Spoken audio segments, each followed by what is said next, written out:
Assalamualaikum warahmatullahi wabarakatuh. Salam Om Swastiastu, Namo Buddhaya dan salam kebajikan. Selamat pagi Bapak, Ibu, dan rekan-rekan sekalian. Selamat datang dan selamat bergabung pada webinar yang diselenggarakan oleh KMMB yang bekerja sama dengan ISMA. Puji syukur atas kehadirat Tuhan Yang Maha Esa, karena dalam limpahan rahmat dan karunia-Nya, kita dapat berkumpul kembali untuk menghadiri webinar pada pagi hari ini dalam keadaan sehat walafiat. Perkenalkan, saya Sinta Faridatus Salihah, selaku moderator pada webinar kali ini. Tidak terasa, kita sudah memasuki webinar series yang ke-29 loh teman-teman dan Bapak Ibu sekalian, dengan tema Turning Grid Strategy into Great Performance, yang tentu tidak kalah menarik dengan materi-materi sebelumnya. Sebelum kita memasuki ke materi, saya mau menyapa terlebih dahulu nih pemateri kita yang keren-keren dan cantik-cantik sekali pada pagi hari ini. Ada yang pertama Mbak Avi dan Mbak Eva. Silakan Mbak Avi dan Mbak Eva bisa menyapa teman-teman yang hadir di sini. Oke, udah on mic nih, udah siap. Mungkin aku Halo. izin ini ya, bertanya sedikit nih, kesibukan-kesibukan kakak-kakak ini di cabang Jakarta, di KMMB. Seperti apa? Mungkin dari Mbak Avi dulu. Iya, makasih banyak sih Tak perkenalannya Bapak Ibu sekalian. Perkenalkan nama saya Avi dari KMMB sebagai Associate Consultant. Iya, untuk kesibukannya sih ya sejauh ini eh, mengerjakan proyek-proyek yang sedang berjalan di KMMB sih, Sinta, kayak gitu. Oke, semangat untuk proyek-proyek kita ke depan. Oke, Mbak Eva, silakan. Ya, terima kasih Mbak Sinta. Selamat pagi Bapak Ibu rekan-rekan sekalian. Saya Eva Fauziah, Associate Consultant dari KMMB juga. Untuk kesibukannya nggak jauh beda ya Cak, dari Mbak Afi dan teman-teman sekalian. Kita lagi proses pengerjaan RJPP ke depannya. Semoga ke depannya berjalan dengan lancar. Terima kasih Mbak Sinta. Oke, Mbak Eva. Mungkin kita memang fokusnya di layanan kami ada RJPP, Bapak Ibu sekalian. Jadi memang ada beberapa proyek yang kita kerjakan gitu. Mungkin tidak perlu lama-lama lagi ya, sedikit perkenalan atau aktivitas dari pemateri kita. Pada pagi hari ini kita lanjutkan untuk sesi intinya, yaitu penyampaian materi terkait dengan turning grid strategi into grid performance. Nah, yang pertama ada dari Mbak Eva.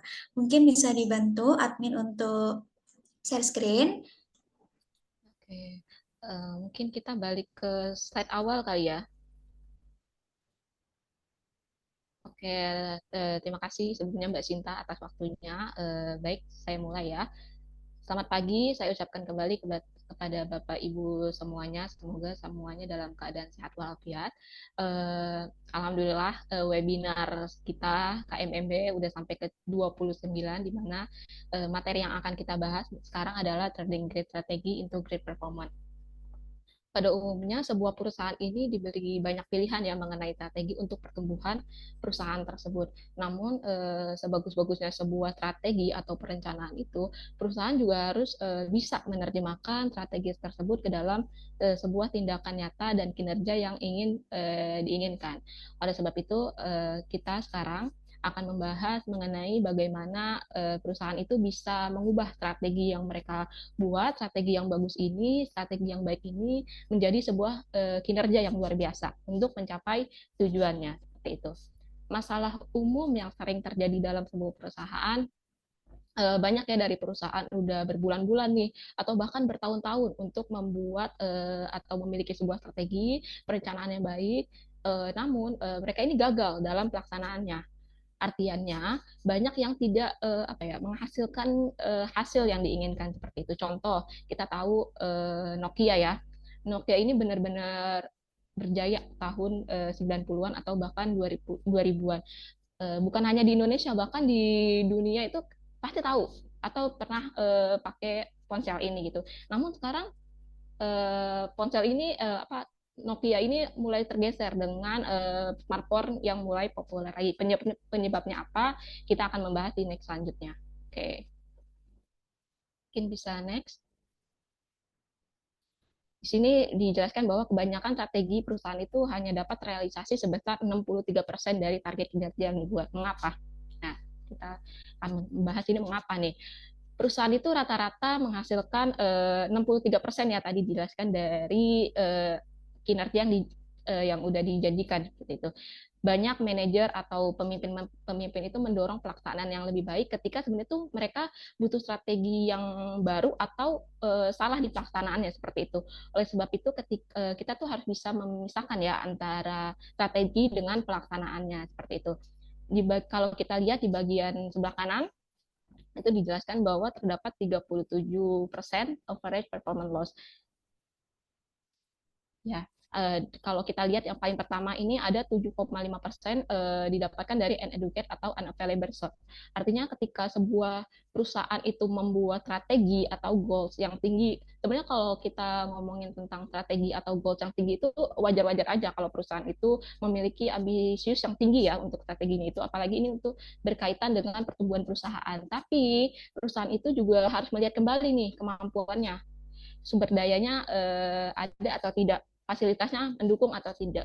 Oleh sebab itu penting ya buat perusahaan untuk mengalokasikan sumber daya di awal proses perencanaan dan tentunya terus memantau kinerja mereka agar sesuai dengan rencana.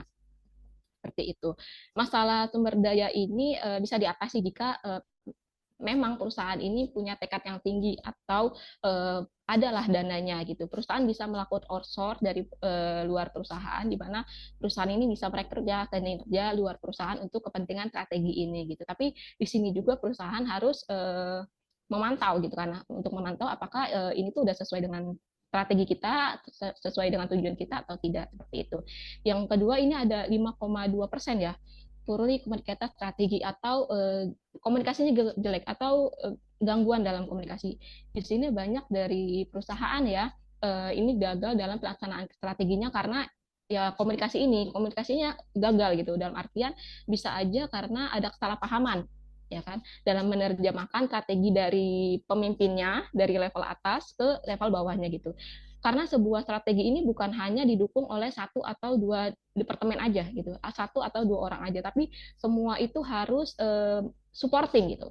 Nggak bisa kalau cuma satu atau dua departemen atau satu atau dua orang atau manajer dengan satu departemen aja, nggak bisa, karena semuanya itu harus ikut andil, harus jadi supporting dalam mencapai tujuan tersebut gitu. Selanjutnya ada 45% dari perencanaan yang lainnya seperti itu. Nah, ketika sebuah perusahaan itu membuat sebuah proses perencanaan dan pelaksanaan, mereka juga harus harus ketika sebuah perusahaan itu membuat proses perencanaan atau pelaksanaannya yang kuat juga. Jadi itu mereka lebih tahu penyebab dan juga tindakan apa yang mereka harus ambil ketika sebuah perusahaan itu mengalami kegagalan seperti itu. Selanjutnya, Oke, Mbak Eva, mungkin aku izin masuk ya, karena mungkin materinya sangat insightful, yang dijelaskan cukup komprehensif juga nih Mbak Eva dan teman-teman Bapak Ibu sekalian. Seperti yang kita ketahui, tadi sudah di-mention ya di awal kalau ini juga terinspirasi dari kisahnya, dulu ada kisah yang berjayanya dari Nokia ya. Nah, karena lambat laun juga perusahaan ini atau suatu bisnis harus bisa beradaptasi terkait dengan kompetitif yang sangat kompetitif dan harus dinamis seperti itu ya teman-teman. Nah, di sini disampaikan terkait dengan strategi itu performance gap sendiri hanya sebesar 63% nih target kinerja itu bisa tercapai. Nah, sisanya kenapa sih ada faktor-faktor tertentu nih yang melatar belakangi, yaitu seperti tadi ada mungkin gangguan terkait dengan komunikasi antara atasan dan bawahan, ataupun perencanaan dalam suatu bisnis, entah itu keuangan ataupun target market dan lainnya tuh kurang spesifik atau kurang tertuju dari apa yang diinginkan oleh perusahaan itu, sehingga perlu adanya evaluasi dan adanya sisanya tadi 37% average performance loss ini bisa diatasi dan bisa mencapai target maksimal atau optimal yang diinginkan oleh perusahaan. Bisa dilanjutkan untuk next materi. Oke, terima kasih Sinta. Selanjutnya kita akan membahas mengenai strategi itu performance gap ya. Jadi ini itu mengacu kepada kesenjangan antara strategi yang udah direncanakan oleh perusahaan dan juga hasil kinerja ingin dicapai gitu kan. Yang pertama, perusahaan ini jarang memantau kinerja terhadap rencana jangka panjang. Oke, banyak dari perusahaan itu sudah menetapkan rencana strategisnya, rencana strategis mereka untuk jangka panjang atau jangka menengah, tapi mereka ini gagal dalam memonitor kinerjanya secara konsisten. Kata konsisten ini cukup penting ya, karena ada banyak perusahaan yang awal-awal memantau, awal-awal memonitor, melakukan evaluasi, tapi setelah itu ya udah loss, hilang lagi, nggak melakukan itu lagi seperti itu kan. Ini dapat menyebabkan ketika sebuah rencana atau kinerja tidak dipantau atau tidak dievaluasi, perusahaan itu bisa aja kehilangan arah gitu. Mereka itu tidak menyadari apakah mereka sudah berada di jalur yang tepat atau jalurnya salah gitu. Udah benar nggak jalurnya di sini gitu. Udah sesuai tidak sama tujuan mereka. Udah sesuai tidak dengan rencana-rencana mereka sebelumnya gitu. Yang kedua ada pencapaian kinerja sering tidak sesuai dengan proyek. Oke. Eh, Terkadang ya pencapaian kinerja perusahaan itu seringkali tidak sesuai dengan proyek yang telah direncanakan. Itu hal-hal ini bisa terjadi dari banyak faktor ya, seperti tadi udah dijelaskan ada perubahan pasar. Itu memang kalau perubahan pasar itu di luar kontrol kita karena kita tidak tahu ya di luar lingkungan perusahaan atau eksternal perusahaan itu bagaimana, atau masalah dari internal perusahaan seperti masalah operasionalnya, masalah pemasarannya, masalah produksinya, atau di mana gitu. Atau di sini kita lihat disebabkan dari ketidakmampuan untuk mengeksekusi rencana yang sudah dibuat oleh perusahaan tadi seperti itu. Yang ketiga, nilai potensial hilang. Enggak. Nilai potensial hilang selama proses implementasi strategi. Nilai potensial ini mengacu kepada peluang gitu kan. Peluang perusahaan artinya ada kesalahan dalam implementasi juga bisa. Nih di sini kualitas perkiraan sebuah strategi itu sangat penting ya. Ketika kualitas perkiraan kita buruk, kita tidak mengherankan kalau rencana itu bakal gagal gitu kan. Perusahaan itu mungkin saja tidak bisa menyadari nilai potensial mereka atau nilai peluang-peluang dari strategi mereka. Tadi sudah dijelaskan juga sebelumnya bahwa terdapat 63% ya dari keberhasilan mereka. Sisanya ya karena ada komunikasi, koordinasi, masalah sumber daya seperti itu. Jadi ketika manajemen atau perusahaan atau pemimpinnya itu menyadari potensi penuh dari strategi tersebut, dari perusahaan tersebut, maka yang tadinya 63% ini bisa aja jadi 90%, bisa aja jadi 100% gitu. Kita mengambil contoh lagi tadi dari Nokia ya. Nokia tadi itu populer banget di tahun 90-an atau tahun 2000-an, di mana setiap orang itu pasti tahu ya Nokia ini, di mana Nokia ini juga jadi pemimpin pasar di dalam industri ponsel pada saat itu. Namun ketika smartphone itu mulai populer, strategi mereka ini tidak bisa diterjemahkan, maksudnya tidak bisa diprediksi gitu untuk keinginan pelanggan seperti itu ya. Nah, mereka itu gagal mengantisipasi perubahan pasar dan kehilangan pangsa pasar yang signifikan terhadap kompetitor mereka seperti Apple atau Samsung seperti itu. Di sini Nokia ini tidak berhasil memantau sebenarnya, tidak berhasil memantau atau menyesuaikan strategi mereka dengan cepat. Di sini Nokia malah fokus kepada pembaruan perangkat lunak sehingga banyak nilai yang hilang dalam proses penerjemahan strategi menjadi sebuah tindakan tersebut. Contoh lain Batas, yang seperti kita tahu Batas sekarang ada yang bangkrut ya. Kebangkrutan Bata ini selain dari cost atau beban biaya produknya, penyebab lain karena persaingan merek. Udah banyak lah sekarang produk-produk atau merek-merek baru di industri yang gencar banget gitu kan. Sebelumnya juga Bata sudah memperkirakan bahwa 30 ke depannya mereka ini bisa jadi primadona di dalam sebuah pasar. Karena dulu kompetitornya kan dikit ya. Nah, sedangkan saat ini tuh udah muncul nih inovasi-inovasi baru dari perusahaan-perusahaan lain, itu baik dari lokalnya sendiri atau dari global yang menarik gitu kan. Meskipun banyak harganya yang lebih mahal, tapi perusahaan ini atau kompetitor ini lebih mampu untuk memasarkan produknya karena ya desainnya bagus atau pemasarannya juga bagus seperti itu. Di sini Bata itu dikurang inovasi. gitu kan, untuk menjaga pasarnya hingga pemain barunya itu bisa ngambil pasar mereka gitu kan, terutama dengan adanya produk atau luar ataupun produk dalam yang datang secara cepat perkembangannya. Namun di sini si Bata malah tidak tidak melakukan inovasi terkait desainnya. Seperti yang kita tahu, desain Bata ini unik, maksudnya ada keunikannya sendiri, tapi keunikannya ini ternyata malah digantikan oleh desain-desain lain yang lebih unik gitu. Nah, dan Cibata ini tidak bisa tidak bisa melakukan inovasi terhadap itu. Mereka yakin bahwa desain mereka ini dengan desain mereka yang sekarang ini mereka bisa jadi primadona. Padahal nyatanya nggak bisa gitu kan. Oke. Selanjutnya hambatan hambatan seringkali tidak teridentifikasi oleh manajemen puncak. Artinya dalam hal ini manajer atau pemimpin-pemimpinnya seperti itu tuh kesulitan melihat hambatan-hambatan yang terjadi atau melacak kinerjanya nih, karena perencanaan yang buruk atau pelaksanaan yang buruk atau keduanya yang buruk itu. Oleh sebab itu sebelumnya ketika kita membuat sebuah strategi atau perencanaan, di sini perusahaan udah menentukan indikator-indikator keberhasilannya dan juga parameter pengukurannya gitu. Parameter pengukurannya ini bisa kuantitatif atau kualitatif. Ini tergantung dari kebutuhan perusahaan gitu kan. Kalau masalah finansial ya pasti kita menggunakan kuantitatif ya, karena kita butuh data yang cepat gitu kan. Contoh kayak pendapatan atau penjualan seperti itu atau laba itu kan dilihatnya dari kuantitatif gitu. Kalau masalah kualitatif itu kita bisa dari survei-survei pelanggan atau masalah kualitatif yang lainnya seperti itu. Parameter pengukuran ini penting banget karena itu untuk melacak seberapa jauh atau seberapa jauh nih perusahaan melaksanakan strategi tersebut. Seperti itu. Untuk selanjutnya kesenjangan antara strategi dan juga hasil kinerja yang dicapai memupuk budaya kinerja yang kurang optimal.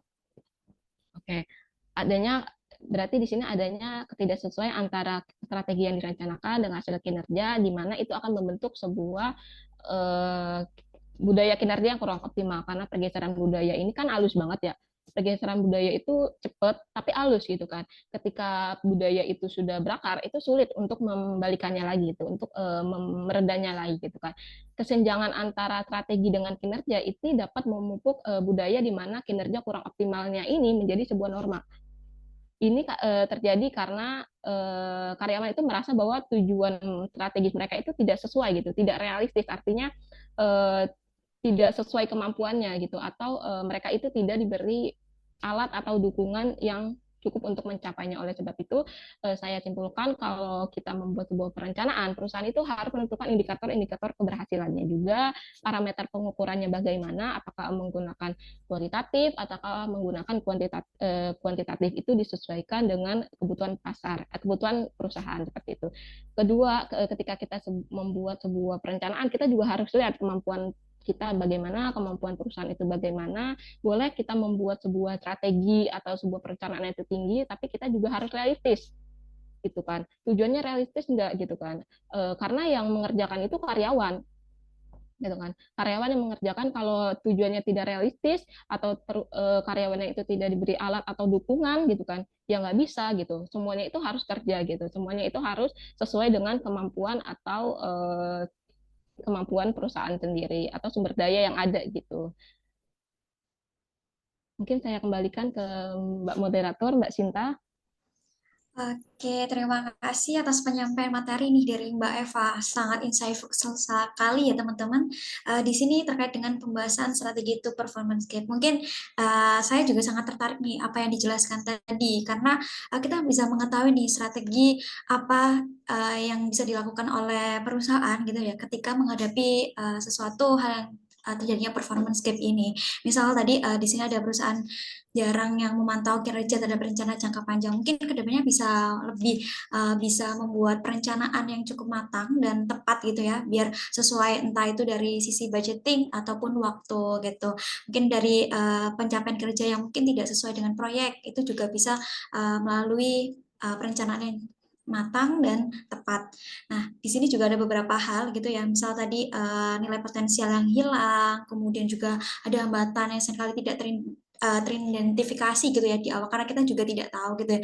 Sebaiknya untuk perusahaan juga bisa memitigasi gitu ya, kira-kira sebelumnya terjadi apa gitu, bisa dievaluasi juga agar tidak terulang kembali gitu ya di next project ataupun lainnya gitu.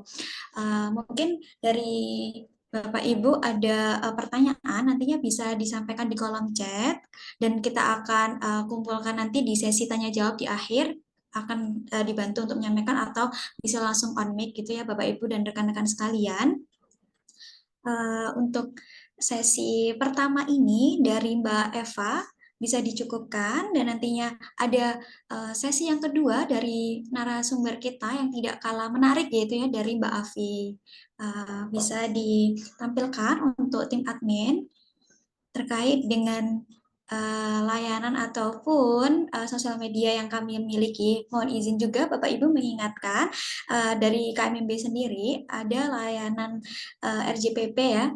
Dan next-nya kita juga akan ada webinar nih dari Mbak Cindy Paulina dan Pak Muhammad Badawi selaku dari Direktur KMMB sendiri terkait dengan who has the dictation, how clear dictation role exchange organizational performance. Nah, Bapak Ibu sekalian dan teman-teman bisa mengikuti sesi webinar untuk minggu depan yang tidak kalah menarik pada sesi webinar pada kali ini.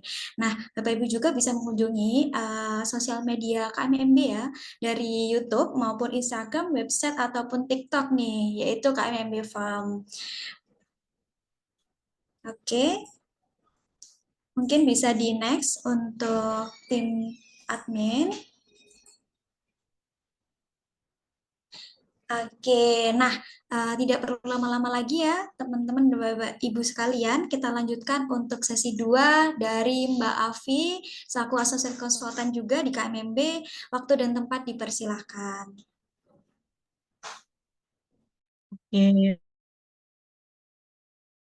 masih banyak juga Mbak Eva sudah menjelaskan untuk gambaran awalnya ya tadi terkait dengan strategi itu performance gap. Sebenarnya tadi kan sudah dijelaskan juga ya sama Mbak Eva sebenarnya apa sih yang harus dilakukan, kenapa apa apa yang harus dilakukan perusahaan ketika terjadi strategi ada gap antara strategi dan performance yang terrealisasi gitu dari perusahaan. Disampaikan juga tadi sama Mbak Eva kalau perusahaan itu sebenarnya harus juga melihat atau melakukan refleksi terhadap sumber daya perusahaan ini sebenarnya mumpuni atau enggak dari target apa yang sudah dibuat oleh perusahaan. Terus juga eh, kembali lagi ketika sudah melihat atau merefleksikan strategi itu sebenarnya memang harus sesuai dengan kemampuan dari sumber daya perusahaan. Sumber daya yang dimaksud bisa dalam hal sumber daya apa ya, sumber daya manusianya, kemampuan karyawannya seperti apa, apakah karyawannya mampu mencapai target yang sudah dibuat sama perusahaan dan sebagainya. Nah, untuk pembahasan yang saya kali ini untuk sesi keduanya itu sebenarnya lebih ke step-stepnya. Tapi ini nggak mutlak untuk penggambaran aja bagaimana sih untuk melakukan closing strategi to performance gap. Jadi ketika ada gap antara strategi dan implementasinya di lapangan itu gimana cara melakukan closingnya gitu loh untuk mengurangi gap tersebut. Nah, yang pertama itu sebenarnya baik lagi yang tadi disampaikan sama Mbak Eva harus target yang dibuat itu harus tetap sederhana dan realistis. Sederhana dan realistis yang dimaksud tuh sebenarnya banyak hal. Bisa dari kacamata harus clear nih dari awal disampaikan juga kan tadi sama Mbak Eva kalau apa ekspektasi dari berkaitan sama komunikasi antara atasan dan bawahan. Nah, sebenarnya harus clear. Atasan tuh harus clear memberi gambaran ke bawahan atau karyawannya sebenarnya ekspektasi dari mereka tuh seperti apa targetnya. Kemudian apa yang clear atas apa yang akan dilakukan dan tidak boleh dilakukan sama perusahaan. Itu harus dikomunikasikan dengan jelas apa dari atasan dan bawahan supaya tidak terjadi gap antara strategi yang diekspektasikan perusahaan atau target yang sudah dibuat perusahaan sama implementasi yang dilakukan sama seperti itu. Dalam hal ini pengukuran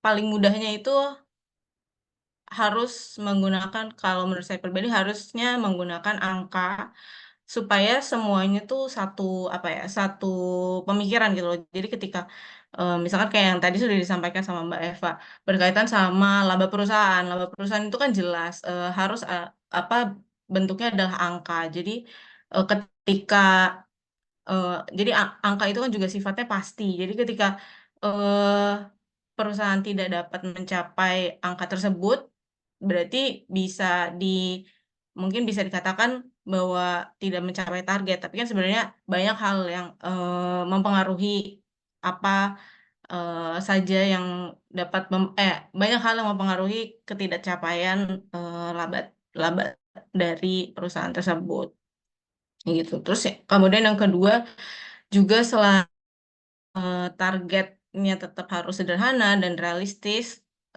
harus asumsi itu harus mendasari dari strategi. Jadi pastikan bahwa asumsi yang digunakan sebagai pedoman untuk menentukan target itu bisa mendasari strategi jangka panjang perusahaan. Jadi misalkan asumsi, misalkan Bapak Ibu ada sebagai anak perusahaan yang punya induk perusahaan. Nah, asumsi yang digunakan itu bisa melalui apa sih strategi dari induk perusahaan tersebut. Kemudian misalkan induk perusahaannya pengen expand ke luar negeri, ke Asia Tenggara. Nah, di dasaran target perusahaan itu berarti anak perusahaannya harus ikut ekspansi juga kah eh, atau nggak perlu kayak gitu. Jadi harus ada asumsi untuk mendasari strategi tersebut. Dalam hal ini bisa dikatakan asumsinya itu dari strategi yang dibuat oleh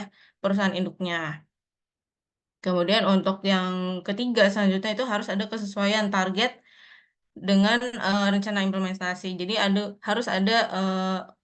harus melakukan penyelarasan target dengan rencana implementasi yang akan dilakukan pada setiap divisi. Jadi sebenarnya balik lagi ke komunikasi yang tadi disampaikan sama Mbak Eva, kalau harus ada apa ya, dari level dari pihak-pihak yang atas, maksudnya dalam hal sebagai decision maker-nya itu harus ngasih tahu nih ke bawahannya target yang diinginkan itu seperti ini. Target atau ekspektasi yang diharapkan dari eh, dari si level itu seperti apa. Nah, itu harus diselaraskan supaya eh, menutup strategi tuh performance gap itu sendiri, sehingga nggak sebenarnya basicnya adalah kalau misalkan tidak ada penyelarasan itu kemungkinan untuk terjadinya miskomunikasi itu akan tinggi, akhirnya mempengaruhi terhadap strategi tuh performance gap itu. Kemudian yang keempat juga balik lagi tentukan kebutuhan dari sumber dayanya. Jadi ketika sudah membuat target, kemudian sudah membuat target untuk rencana perusahaan itu harus direfleksikan lagi apakah dari target ini, misalkan target labanya misalkan berapa ya? Eh, 200 juta 1 tahun gitu. Nah, untuk mencapai target ini dilihat sumber daya dalam hal ini misalkan sumber daya manusianya apakah mumpuni untuk melakukan eh, laba 200 juta setahun. Kalau misalkan eh, bentuknya sudah korporasi mungkin mumpuni karena eh, memang kan sudah besar secara manpower sudah banyak kayak gitu. Nah, tapi juga selain untuk merefleksikan apa aja yang sumber daya perusahaan yang sudah punya yang sudah dimiliki oleh perusahaan dalam hal sumber dayanya, itu juga harus dilihat untuk mencapai target tersebut, apakah ada sumber daya yang perlu difasilitasi, maksudnya sumber daya tambahan yang perlu difasilitasi oleh perusahaan dalam mencapai target tersebut. Misalkan perusahaan punya target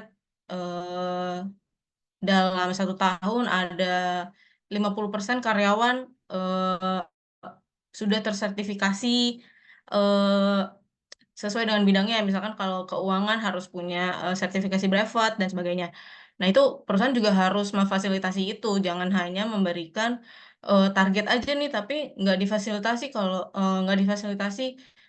karyawannya bisa bisa ikut sertifikasi dan dibiayai sama perusahaan kayak gitu. Itu role yang keempat. Untuk role yang kelima harus identifikasi prioritas yang jelas. Jadi eh, yang dimaksud adalah sebenarnya pasti kan banyak apa ya eh manajemen itu pasti punya mimpi dan ambisi yang banyak gitu loh. Pengen perusahaan ini tumbuh dengan cepat. Maksudnya bisa bisa pada posisi yang baik itu yang dengan dengan cara yang cepat. Terus juga ya banyak ambisi yang pasti dimiliki oleh bagian manajemen. Tapi tentu semua ambisi itu nggak akan bisa tercapai secara sempurna. Semuanya bisa tercapai misalkan dalam waktu 1 tahun. Pengen perusahaan itu fokus di apa ya? Fokus di pelayanan atau perusahaan itu pengen punya laba yang besar dalam waktu 1 tahun gitu. Tapi semua itu sebenarnya atau perusahaan pengen punya laba yang besar dalam 1 tahun, tapi di saat yang sama juga pengen ekspansi ke luar negeri gitu. Tapi kan sebenarnya ketika melakukan ekspansi itu kan ada biaya atau biaya investasi yang harus dikeluarkan. Nah, akhirnya mengorbankan laba perusahaan itu bisa aja jadinya mengecil. Nah, itu eh, harus dipilih sebenarnya mau fokusnya itu prioritasnya mau ke laba dulu kah dalam setahun ini atau mau ekspansi dulu. Jadi ketika melakukan targetnya itu mau memperbanyak laba, berarti kan nggak bisa dong melakukan ekspansi karena dalam melakukan ekspansi tentu eh, ada ada biaya yang harus dikorbankan atau opportunity cost-nya itu kayak gitu. Jadi harus prioritasnya itu harus jelas mau mau targetnya itu mau fokus di sebelah mana. Tapi bukan berarti eh, kesempatan untuk ekspansi yang tadi saya contohkan itu tidak bisa dilakukan. Cuma mungkin dalam tahun berikutnya kah mau ekspansi pada tahun kedua baru mau ekspansi. Kemudian berarti prioritas labanya atau peningkatan labanya itu diturunkan seperti itu. Kemudian untuk role keenam itu ya setelah melakukan yang tadi sudah disampaikan juga sama Mbak Eva, setelah melakukan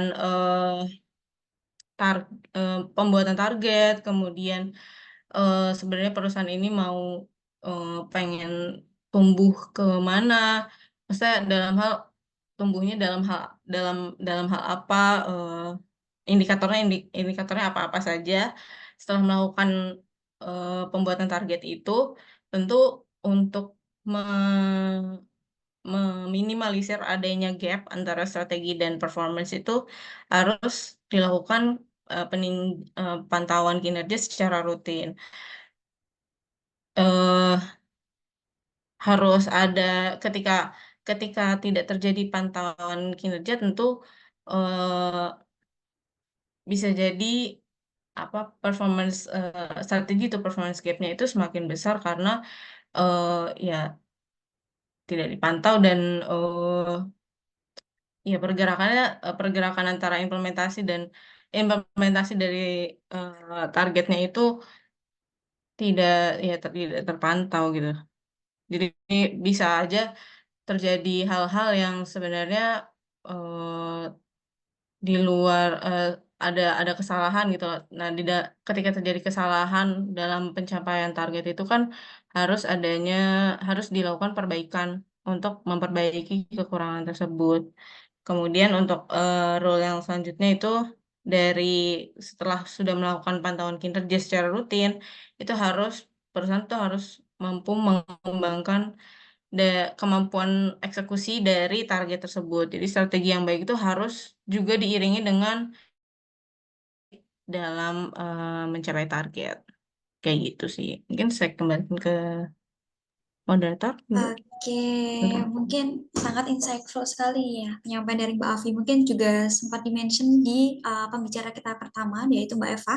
Namun ini lebih detail lagi yang dijelaskan oleh Mbak Afi, teman-teman dan ibu-ibu, bapak-ibu sekalian, yaitu bagaimana sih cara kita untuk menghadapi performance gap ini. Salah satunya ada beberapa yang bisa kita lakukan, gitu. Yang pertama, buat target tetap sederhana dan realistis. Jadi kita harus menentukan target dengan tepat gitu ya teman-teman dan Bapak Ibu sekalian. Yang kedua, kemudian asumsi mendasari strategi. Jadi harus jelas nih strateginya apa, kira-kira apa yang bisa kita lakukan nih untuk mencapai strategi itu atau keinginan kita, tujuan kita itu gitu ya. Kemudian yang ketiga, ada kesesuaian target dengan rencana implementasi. Jadi ketika sudah punya strategi dan tujuan kita mau jadi apa dan apa aja yang kita lakukan, itu juga harus diimplementasikan untuk mencapai target tersebut. Kemudian tentukan kebutuhan sumber daya. Nah, kira-kira untuk mencapai tujuan atau strategi tersebut gitu ya, itu butuh sumber daya sekian atau misal dari SDM ataupun dari budgeting dan lainnya gitu ya, dan waktunya juga harus dipertimbangkan gitu.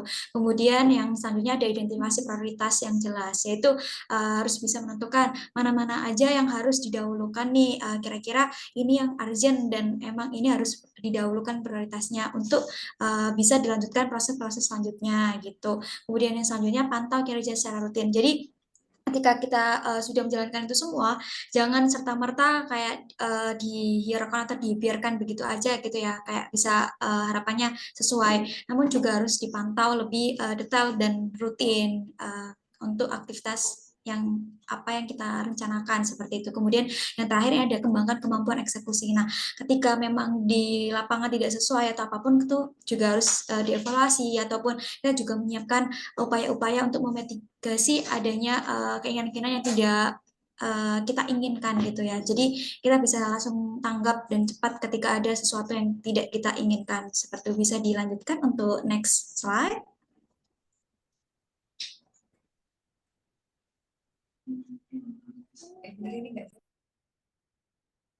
Oke, iya. Oke, ya. Izin Bapak Ibu, ini saya ambil contoh dari pembuatan materi itu saya coba cari apa yang bisa dijadikan contoh. Nah, ini saya ketemu pada saat Gojek, bagaimana Gojek ini melakukan meminimalisir strategi to performance gap yang akan pasti di di apa ya dialami oleh setiap perusahaan gitu. Ini salah satu contohnya itu, jadi sekitar tahun 2024 ya itu kalau nggak salah.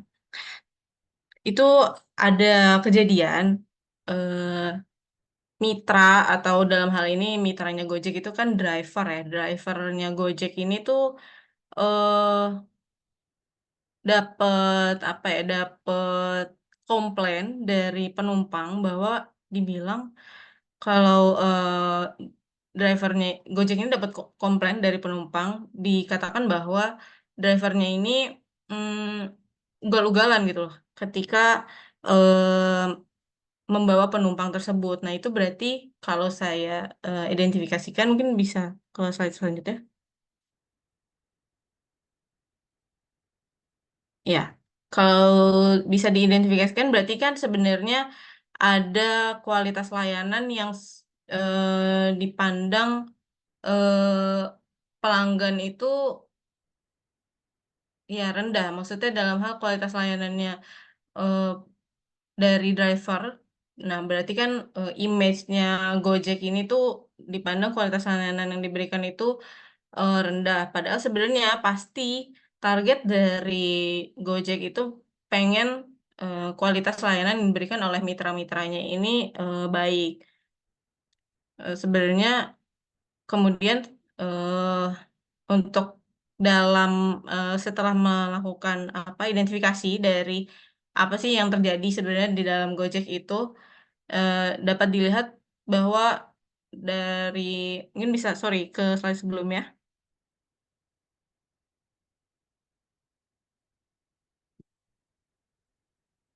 Oke, dilihat sebenarnya dari ini kutipan dari detik.com ya, dikatakan bahwa Head of Product Communication Gojek itu mengambil langkah tegas dengan mereka ini apa melakukan putus kontrak dengan drivernya. Nah, sebenarnya berarti kan sebelum dalam melakukan pemutusan itu si Gojeknya ini harusnya melakukan identifikasi sebenarnya seberapa seberapa seberapa parah nggak sih pelanggaran yang dilakukan oleh driver tersebut? Apakah memang benar driver tersebut membawa mobil secara ugal-ugalan sehingga membuat pelanggan itu merasa tidak nyaman, kemudian ya dan sebagainya. Kemudian akhirnya diputuskan bahwa driver dilakukan pemutusan kontrak oleh Gojek. Ke slide selanjutnya.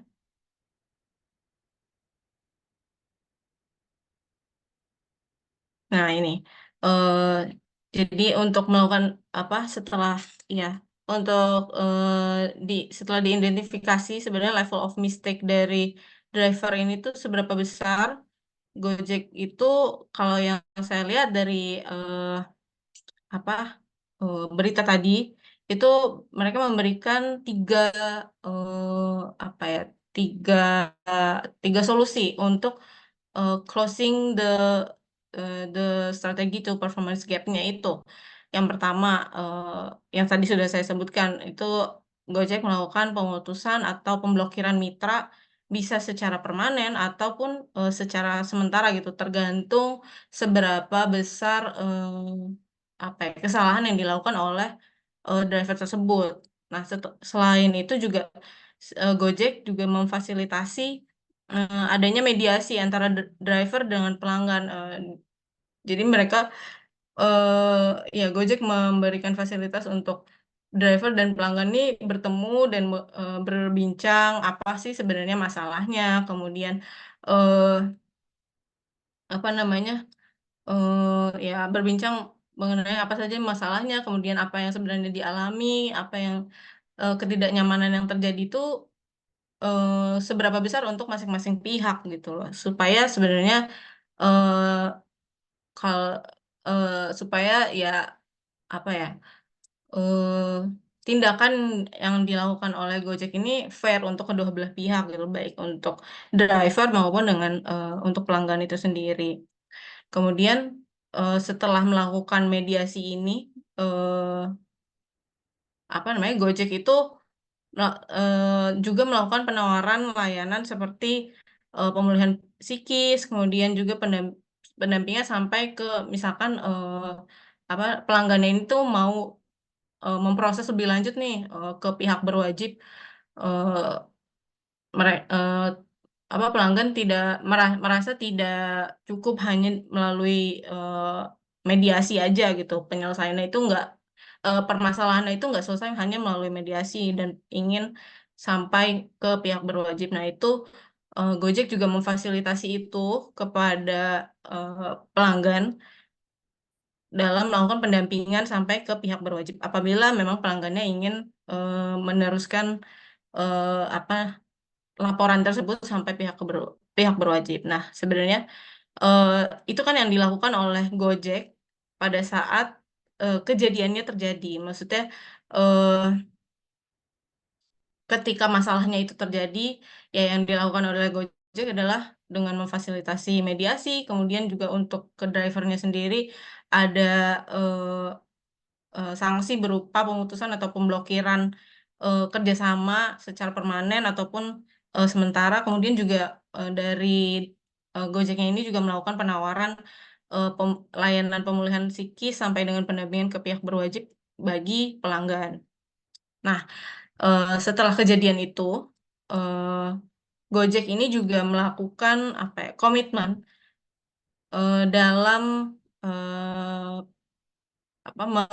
dalam komitmen atas kualitas layanan yang diberikan oleh Gojek. Dengan mereka juga transparansi bilang kalau sebenarnya mereka itu ada kok pelatihan teknis penyelamatan, kemudian juga pelayanan prima dan pelatihan anti kekerasan seksual yang diberikan kepada driver. Nah, ini juga sebenarnya salah satu contoh eh, bagaimana Gojek ini tuh eh, bisa melakukan eh, minimalisir dari strategi itu performance gap itu. Jadi selain Gojek juga punya target kualitas layanan yang baik untuk mitigasi risiko hal yang terjadi antara eh, mitigasi risiko gap untuk strategi itu performance-nya itu dengan melakukan eh, adanya pelayanan atau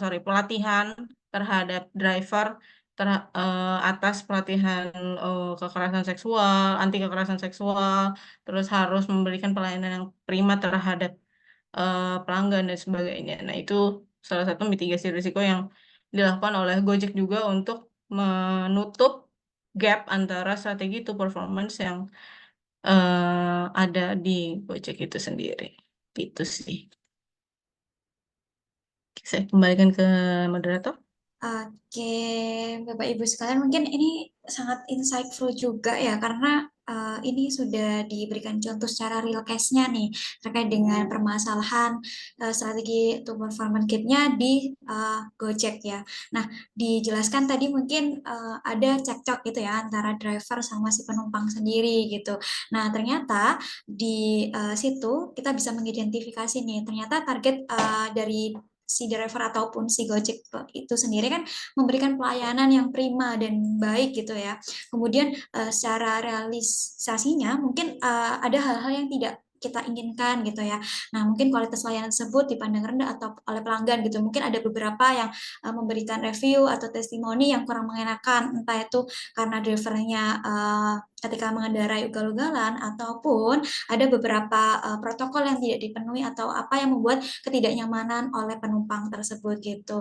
Nah, selain itu dari sisi si Gojek sendiri juga dalam hal ini langsung merespon dengan cepat ya, dengan salah satunya mencoba untuk memediasi gitu ya, atau memfasilitasi antara permasalahan driver dengan penumpang tersebut, dan dicari jalan tengahnya seperti apa. Entah kalau memang itu memang kesalahan dari si driver, mungkin akan dilakukan tindak lanjut, misal kalau diperlukan akan dibawa ke ranah hukum gitu ya, apabila tidak ada apa ya, kayak jalan damai gitu. Nah, di situ juga di driver sendiri akan dilakukan keadilan gitu ya.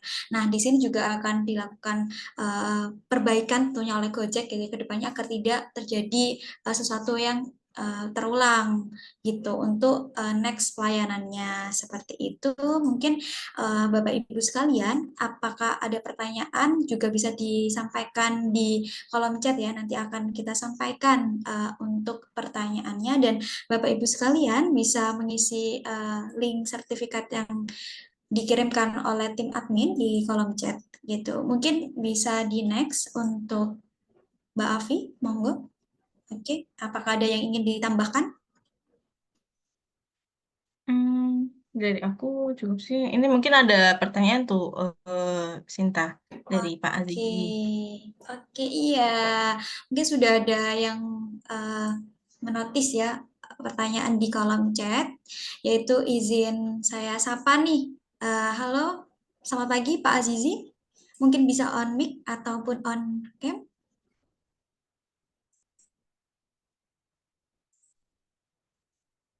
Oke, mungkin langsung saja ya, saya izin bacakan terkait dengan pertanyaannya Pak Azizi. Izin bertanya mengenai strategi. Strategi apa yang efektif untuk mengatasi kegagalan rencana karena kejadian yang tidak terduga? Mungkin ini masih berkenaan dengan materi yang pertama dari Mbak Eva. Mungkin bisa dibantu untuk jawaban dari pertanyaan tersebut. Terima kasih Sinta, terima kasih juga Pak Azizi mengenai pertanyaannya. Strategi apa yang efektif untuk mengatasi kegagalan rencana karena kejadian yang tidak terduga? sebenarnya masalah kejadian yang tidak terduga ini kan di luar kontrol kita ya. Terkadang masalah atau kejadian ataupun hambatan yang ada dalam strategi tersebut atau dalam pelaksanaan itu bukan hanya mengarah ke kegagalan seperti itu.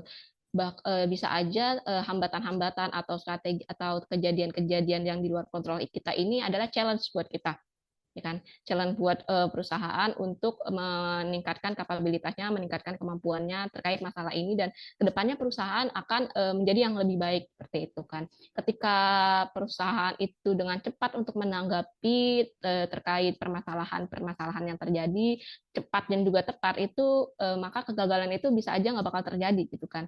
Seperti yang tadi saya bilang, ini mungkin aja hanya challenge buat kita seperti itu kan. Oleh sebab itu ketika kita membuat sebuah perencanaan, perusahaan itu harus membuat indikator-indikator keberhasilan seperti itu. Indikator keberhasilan ini bukan hanya tentang keberhasilan saja, cuman perusahaan juga harus menentukan mitigasi resiko dari indikator-indikator tersebut seperti itu. Bukan hanya pengukuran, tapi juga menentukan mitigasi resikonya kalau seandainya terkait perubahan pasar nanti itu gimana, atau yang lainnya seperti itu. Nah, kita juga harus menentukan parameter pengukuran di mana ketika perusahaan ini mengalami sebuah kejadian tidak terduga seperti ini atau kejadian ataupun hambatan, perusahaan itu bisa melacak ini kesalahannya itu ada di mana. Apakah ada di divisi ini atau divisi ini atau divisi ini. Contoh, kalau kita lihat pendapatan kita turun, itu pasti nggak jauh-jauh dari penjualan, ya kan? Masalah penjualan. Kalau seandainya ternyata penjualan atau produksi, kalau seandainya produksi kita ternyata jelek, itu produksi kita udah bagus nih, tapi kok penjualan kita turun, kita cek lagi ini masalahnya di mana nih gitu kan, apakah ada di produksinya atau divisi lain. Mungkin aja masalah ini ada di pemasarannya, ya kan? Produksinya udah bagus, desain udah oke, semua udah oke, produk jasa layanan udah oke, tapi ternyata pemasarannya jelek nih, gitu. Itu kan yang bisa aja menyebabkan pendapatan kita turun, gitu kan, laba kita turun, gitu kan. Makanya tadi saya sudah menyampaikan bahwa ketika membuat sebuah perencanaan itu semua divisi, semua departemen itu harus ikut andil gitu, harus jadi supporting, harus tahu tujuan perusahaan itu apa supaya nggak mencar-mencar kayak gini, gitu kan. Seperti itu sih. Mungkin ada tanggapan dari Mbak Afi atau tambahan dari yang lainnya. Oke, mungkin sangat ini ya membantu dari pertanyaan yang disampaikan oleh Pak Azizi gitu ya. Mungkin bisa mendapatkan gambaran ya atas pertanyaan yang disampaikan. Mungkin tadi speaker pertama sudah menjelaskan nih terkait dengan strategi to performance gaps. Nah, mungkin Mbak Afi sendiri bisa kasih contoh nih terkait dengan pengaplikasiannya dalam kasus nyata yang lebih real case gitu ya, misal dari sisi UMKM itu seperti apa nih, atau mungkin ada contoh lainnya. Silakan Mbak Afi. Oke, contoh di UMKM. Sebenarnya kalau menurut aku pribadi itu, kalau di UMKM itu tergantung field-nya itu di bidang apa. Misalkan contoh kayak kalau yang catering gitu ya, eh cateringnya dalam hal ini lunchbox gitu. Berarti kan kalau salah satu indikator keberhasilan untuk pelayanan di catering itu kan di misalkan dari kurirnya gitu, atau on time delivery-nya gitu. Nah, ketika terjadi eh, realisasi yang ternyata nggak sesuai nih sama yang misalkan di awal dijanjikan sama eh, penjualnya itu ke pelanggan dalam 1 jam atau dalam 30 menit itu bisa sampai. Nah, ketika eh, ternyata realisasinya itu nggak sesuai sama yang sudah ditargetkan oleh penjual, itu harus diidentifikasi seperti yang sudah disampaikan sama Mbak Eva tadi. Harus diidentifikasi sebenarnya kesalahannya itu ada di mana gitu. Apakah memang dari kurirnya, misalkan dari kurirnya itu dia ada target target pengirimannya itu overload gitu loh. Jadi kan kemungkinan untuk bisa delivery makanannya itu secara tepat waktu kan akan apa ya, terjadi eh, ketidak apa ya, ketidakcapaian gitu loh atas realisasi eh, ketepatan waktunya gitu loh. Nah, itu sebenarnya bisa dilakukan evaluasi dari pihak penjualnya atau pemilik dari UMKM tersebut. Kenapa kok bisa sampai apa namanya, kurirnya itu overload gitu loh, punya eh, dia kirim makanan itu overload. Apakah bisa diidentifikasi lagi, apakah sebenarnya memang pelanggannya lagi banyak kah, atau mungkin apa ya, atau mungkin sebenarnya manajemen waktunya dari kurirnya itu kurang bagus kah, kayak misalkan, atau mungkin bisa aja kayak yang tadi ditanyakan sama Pak Azizi, ada kejadian tidak terduga, yaitu misalkan di tengah jalan bannya kempes gitu loh kurirnya.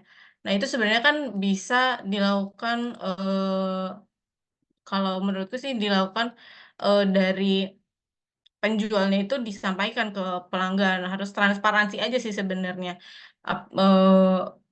Disampaikan kalau misalkan kurirnya ini lagi mengalami kendala pada saat pengantaran, tapi akan diusahakan untuk bisa sampai tepat waktu. Misalkan backup kurir yang lain, atau mungkin apa namanya, eh ya driver yang lain itu ambil barang di tempat driver yang tadi bannya kempes itu, terus dia yang antarkan ke pelanggan langsung. Nah, sebenarnya kayak gitu sih harus memang perlu ini ya, perlu ketepatan untuk kecepatan dan ketepatan yang tadi juga disampaikan oleh Mbak Sinta dalam pengambilan keputusan ketika terjadi kegagalan rencana, apalagi itu di luar dari kendali kita atau kejadian yang sebenarnya nggak terduga kayak gitu sih.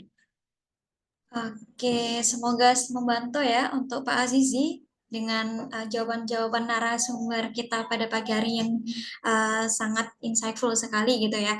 Mungkin karena keterbatasan waktu yang ada, webinar pada kali ini bisa kita cukupkan. Sekali lagi saya ucapkan terima kasih kepada Mbak Eva dan Mbak Afi selaku pemateri dari Associate Consultant dari KMMB, dan terima kasih juga kepada Bapak Ibu dan rekan-rekan sekalian yang telah bergabung dalam webinar series kali ini. Semoga ilmu yang kita dapatkan hari ini bisa bermanfaat dan menambah wawasan kita ke depannya. Bapak Ibu, Amin. oke, silakan Bapak, apakah ada pertanyaan ataupun tambahan? Silakan. Cukup, Mbak. Terima kasih. Ya, terima kasih Bapak. Bagi Bapak dan Ibu yang mungkin masih ingin bertanya, dapat mengikuti webinar selanjutnya ya, yang akan datang itu ada dari pemateri kita, ada Mbak Cindy Paulina dan Muhammad Badawi. Bisa di-share mungkin dari tim admin untuk reminder Bapak Ibu sekalian untuk join pada webinar yang akan datang gitu ya, terkait dengan materi yang tidak kalah menarik gitu ya. Nah, mungkin saya selaku moderator pada pagi hari ini, menjelang siang hari ini, Bapak Ibu sekalian, pamit undur diri. Sampai bertemu di webinar selanjutnya. Terima kasih dan sampai jumpa kembali. Wassalamualaikum warahmatullahi wabarakatuh. Bapak Ibu sekalian, apabila belum mengisi link absensi, bisa diisi di kolom chat yang dikirimkan oleh tim admin kami. Terima kasih.